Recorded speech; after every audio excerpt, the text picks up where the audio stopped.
Welcome to session 4. Some more problems on binomial distribution. First problem, find the probability of throwing at most 2 sixes in 6 throws of a single die. Okay, म्हणजेच here n equal to किती आहे 6 throws. Okay, नंतर p काय आहे success probability of getting 6 in each throw आणि 6 probability डाय throne केले की तिच्यावरती किती आहे 6 फेसेस असतात, त्यापैकी 6 फेस असल्याला एकच बाजू आहे किती पैकी 6 पैकी.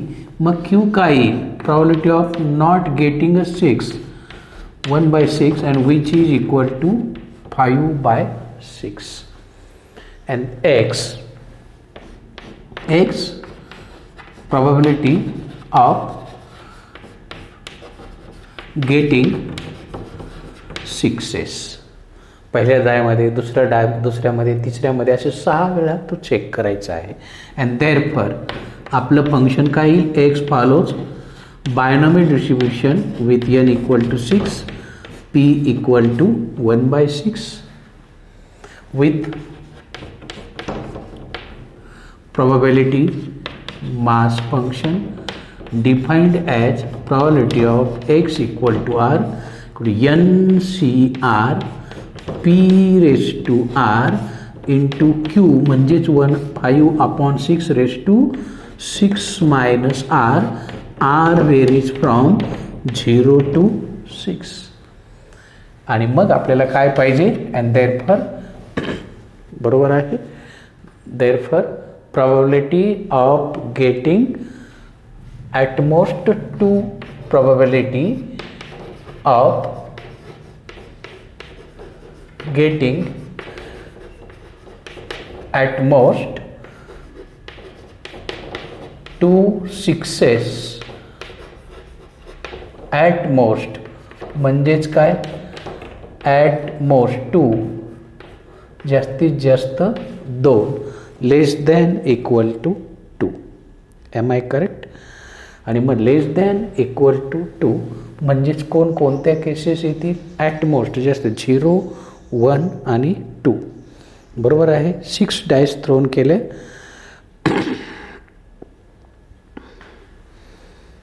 मग probability of x equal to 0 plus probability of x equal to 1 plus probability of x equal to 2.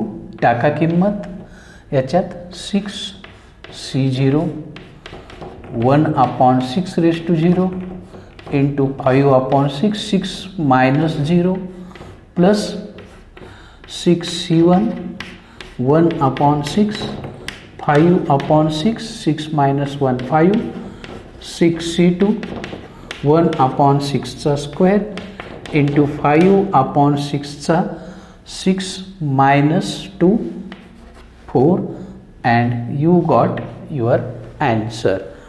बघा बरं इथपर्यंत काही शंका. Okay, which is equal to 6c0 आणि कोणाचाही 0 पॉवर याचा आन्सर येतं 1 into 5/6 raised to 6 plus 6c1 ची किंमत 6 into 1/6 into 5/6 raised to 5 plus 6c2 6 factorial upon 6 minus 2 4 factorial into 2 1 ते 6 मधनं 1 ते 4 गेले 5 6 5 इंटू 6/2 म्हणजेच किती याची किंमत आली 15 into 1/6 square into 5/6 raised to 4. Common घेऊया आपण पहिल्यांदा. मग सगळ्यांना कॉमन काय आहे सगळ्यांना कॉमन जो असेल तो घ्या lowest power 5/6 raised to 4 common घ्या म्हणजे काय राहील बघा इथं 5/6 raised to 4 कॉमन घेतलं तर 5/6 चा स्क्वेअर हा राहील. ओके, 5 हा 6 गेला, 5/6चा कॉमन घेतला तर इथं फक्त 5/6 राहील. ओके, इथं 5/6चा घेतला तर 15/6चा स्क्वेअर 36 राहील. एलसीएम जर 36 आला तर काय होईल बघा, 5/6⁴ इंटू 36 यायचं असेल तर याला 6ने गुणावं लागेल. 6 पंचे 30, 30 आणि 10 40, 45, 45 5 50, 50 आणि 20 70/36, 70/36. आणि हा जर आपण सॉल्व केला तर किती ॲन्सर मिळेल?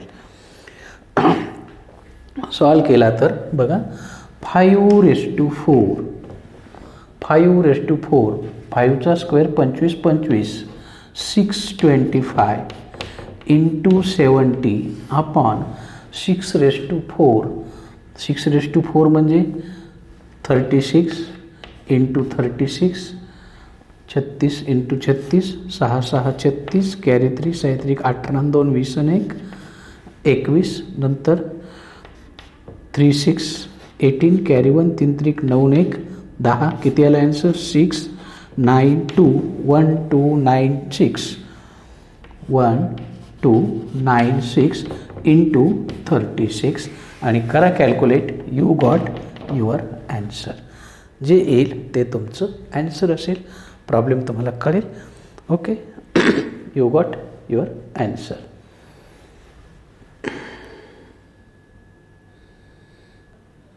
शॉर्टकट बघा आणखी एक. 12 12 त्रिक 36, 12 पंचे 70. Am I correct?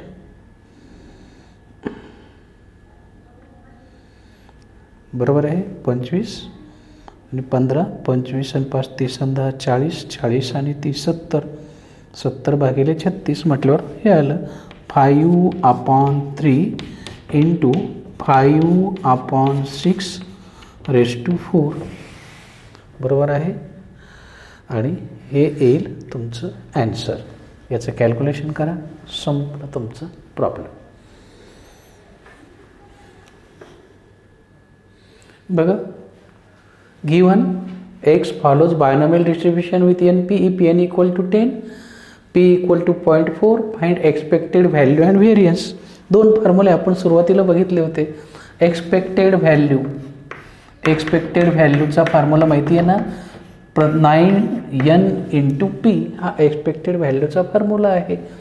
संपला. टाका किंमत 10 × 0.4, 10 × 40, 1 डेसिमल 4.0 ही झाली एक्सपेक्टेड व्हॅल्यू. आणि व्हॅरियन्सचा फॉर्म्युला आहे NPQ. ओके, मग क्यू कसा काढतो? 1 - p दिला आहे म्हणजे किती आला तो?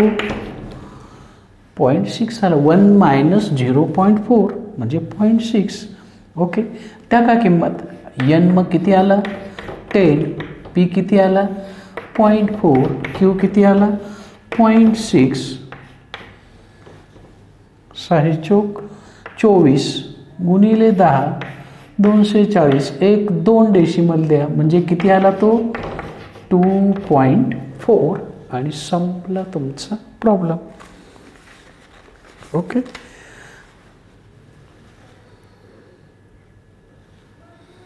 Second problem.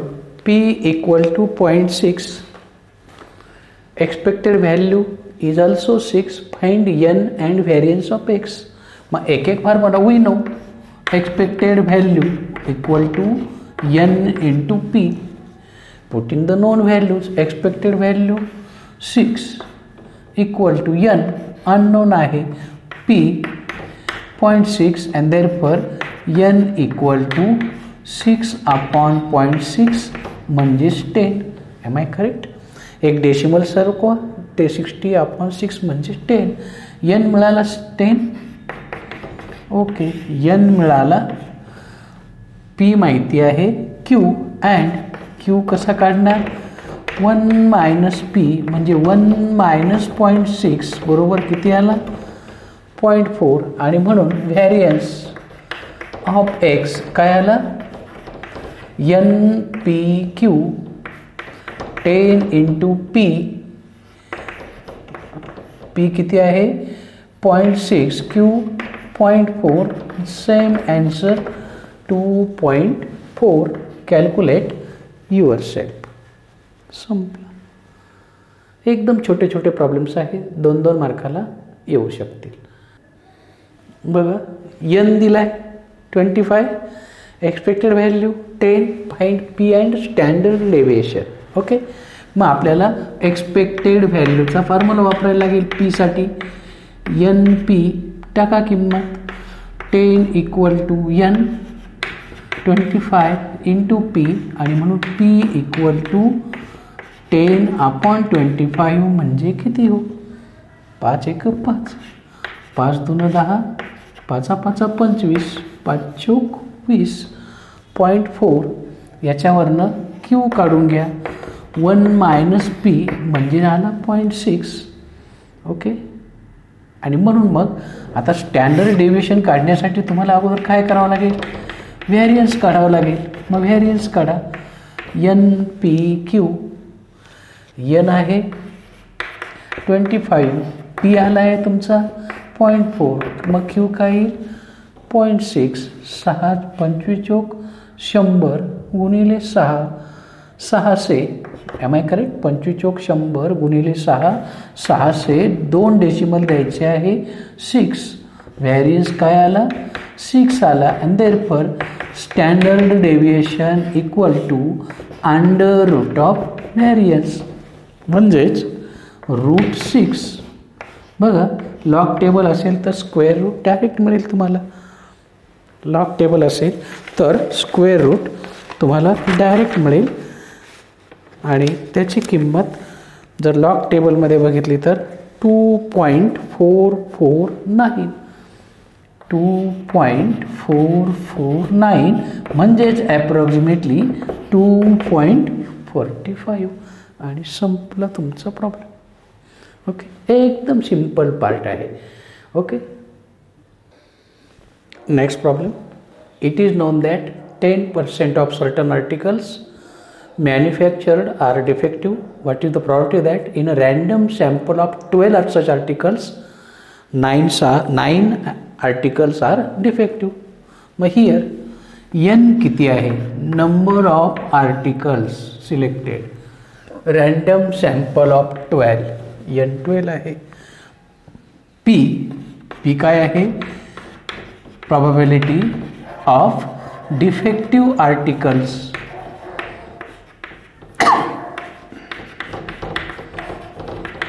ती किती आहे 10% म्हणजेच किती 10/100 म्हणजेच 1/10 अँड देअरफॉर क्यू काय 1 मायनस पी 1 मायनस 1/10 म्हणजेच 9/10. एक्स रँडम व्हेरिएबल काय घेणार मग जी प्रॉपर्टी ती दिली तो number of defective articles and therefore x follows binomial distribution with n equal to 12 p equal to 1/10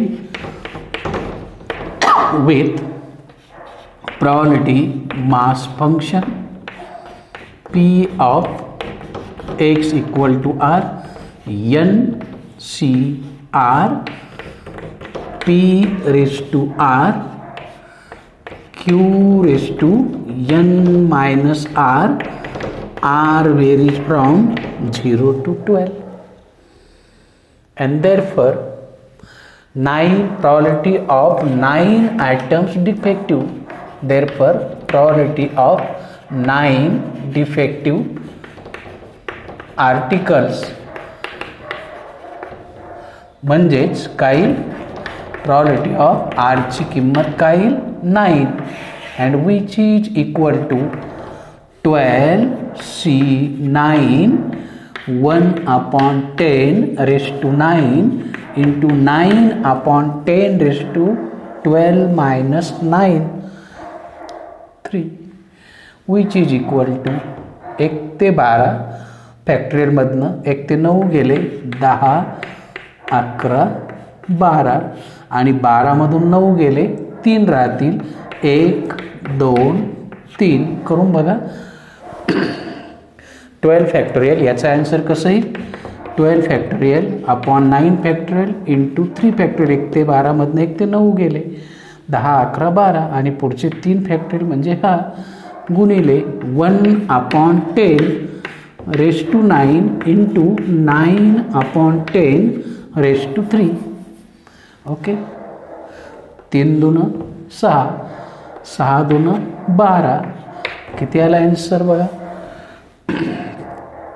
काय झालं 10 इंटू 22 इंटू 9/10चा 9 इंटू 9/9चा क्यूब 9/10चा स्क्वेअर इंटू 9/10 क्यूब मी असा लिहिला का I want cancel with this आणि आता किती आलं बघा बरं that is equal to 22 into 9⁻9 बरोबर आहे आणि हे 3 किती 12/10⁻, किती 9 हे 9 आणि हे 2 11 आणि हा झाला तुमचा आन्सर.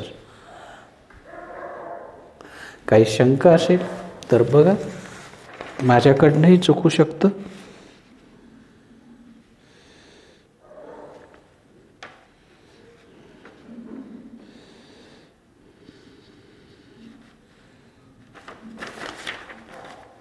चुकलंच आहे.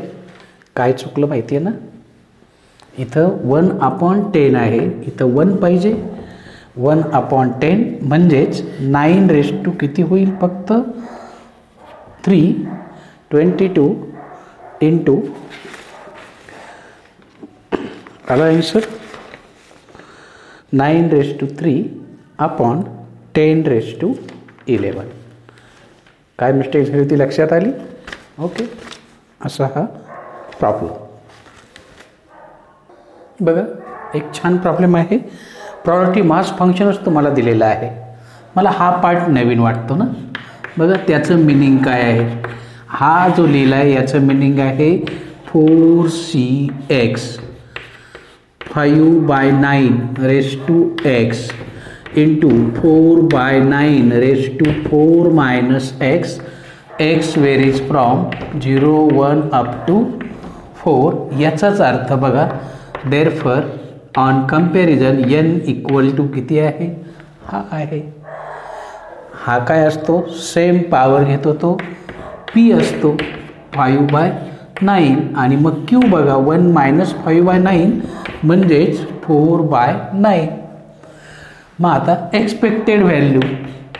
एक्सपेक्टेड व्हॅल्यूचा फॉर्म्युला आहे NP म्हणजे 4 इंटू 5/9 25/9. पुढचा कन्सेप्ट आहे